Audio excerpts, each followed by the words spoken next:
നമസ്കാരം. ഞാൻ ഇന്ന് നിങ്ങളെ പരിചയപ്പെടുത്താൻ ഉദ്ദേശിക്കുന്നത് നമ്മുടെ നാട്ടിലൊക്കെ ഇപ്പോൾ ഒരു പുതിയ ഫ്രൂട്ടിനെ കുറിച്ച് ഭയങ്കര ട്രെൻഡായിട്ട് വരികയാണ്, അതായത് അബിയു.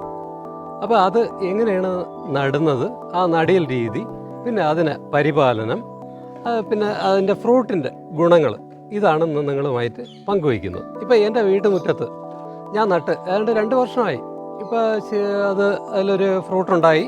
പിന്നെ അതിനോടൊപ്പം തന്നെ അതിൻ്റെ കമ്പുകൾ തോറും ശരിക്ക് പൂക്കളും വന്നു തുടങ്ങിയിട്ടുണ്ട്. 2 വർഷമേ ആയിട്ടുള്ളൂ. അപ്പോൾ അവർ പറയുന്നത്, അതായത് ഇത് വാങ്ങി, ഞാൻ ഹോം ഗ്രൗണ്ട് നഴ്സറിയിൽ നിന്നാണ് ഇത് വാങ്ങിയത്. അവർ പറയുന്നത് 3 വർഷമായാലേ ഇത് ശരിക്കും കാച്ചു തുടങ്ങുള്ളൂ. ഇപ്പം നമുക്കൊരു ഫ്രൂട്ട് കിട്ടിയിട്ടുണ്ട്. ഒരു ഫ്രൂട്ട് ആ ഒരു ഫ്രൂട്ട് ഏകദേശം നല്ല പാകമായി നിൽക്കുകയാണ്. അതിനോടൊപ്പം തന്നെ നിറച്ച് പൂക്കളം വരുന്നുണ്ട്. ഇന്നിപ്പോൾ ഞാൻ ആ ഫ്രൂട്ട് അടർത്തിയെടുത്ത് അത് ഭക്ഷ്യയോഗ്യമാണോ, അത് എങ്ങനെ മധുരമാണോ, അത് നല്ല ഫ്രൂട്ടാണോ എന്നുള്ളതിനെക്കുറിച്ച് റിവ്യൂവും ഞാൻ ഇന്ന് നിങ്ങളുമായിട്ട് പങ്കുവയ്ക്കാൻ പോവുകയാണ്. ഇനി ഈ നടുന്ന രീതി, ഞാൻ ഈ ചെടി നട്ടത് ഒരു 2 അടി വിസ്തീർണമുള്ള കുഴി എടുത്തതിന് ശേഷം, അതായത് 2 അടി നീളം, 2 അടി വീതി, 2 അടി താഴ്ച.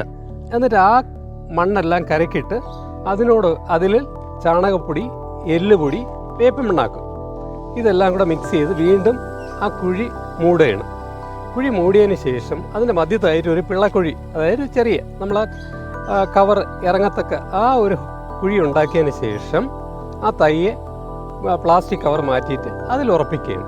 പിന്നെ ഇത് ഈർപ്പം അത്യാവശ്യം ഇഷ്ടപ്പെടുന്ന ഒരു ചെടിയാണ്. കാരണം എല്ലാ ദിവസവും നനയ്ക്കണം എന്നുള്ളതാണ്. ഒരു ദിവസം നമ്മൾ നനച്ചില്ലെങ്കിൽ അതിന് ചെറിയ വാട്ടം ഉണ്ടാവുന്നുണ്ട്. അപ്പോൾ ഈർപ്പം ഇഷ്ടപ്പെടുന്ന ഒരു ചെടിയാണ്. അതുപോലെ തന്നെ നല്ല വെയിൽ വേണമെന്നില്ല, അല്പം ഷെയ്ഡായിരുന്നാലും, ഷെയ്ഡുള്ള സ്ഥലമായിരുന്നാലും നമുക്കിതിനെ നട്ട് പരിപാലിക്കാൻ പറ്റുന്നതാണ്.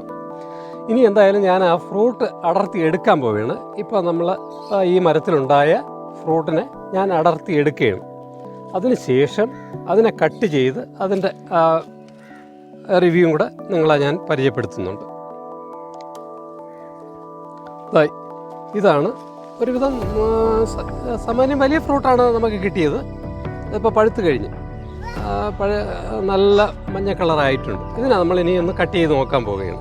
ഞാൻ ഇതിനെ നമുക്ക് ഒന്ന് കട്ട് ചെയ്ത് നോക്കാം എങ്ങനെയാണെന്ന്. ഇതിനെ ഞാൻ മുറിക്കാൻ പോവുകയാണ്.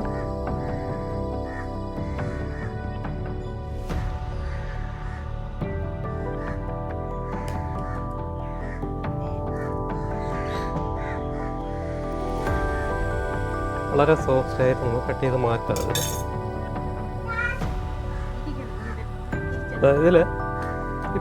ഇതിനകത്ത് 3 കുരുക്കളുണ്ട്, 3 വിത്തുകൾ ഇതിനകത്തുണ്ട്. ഇതിനെ ഞാൻ ഇതിനകത്തുള്ള കഴിക്കുന്ന ഭാഗം ഞാനൊന്ന് ചുരണ്ടി എടുക്കാൻ പോവുകയാണ്. സ്പൂൺ വെച്ച് കഴിക്കുമോ. ഇതിൻ്റെ ടേസ്റ്റ് എന്ന് പറഞ്ഞാൽ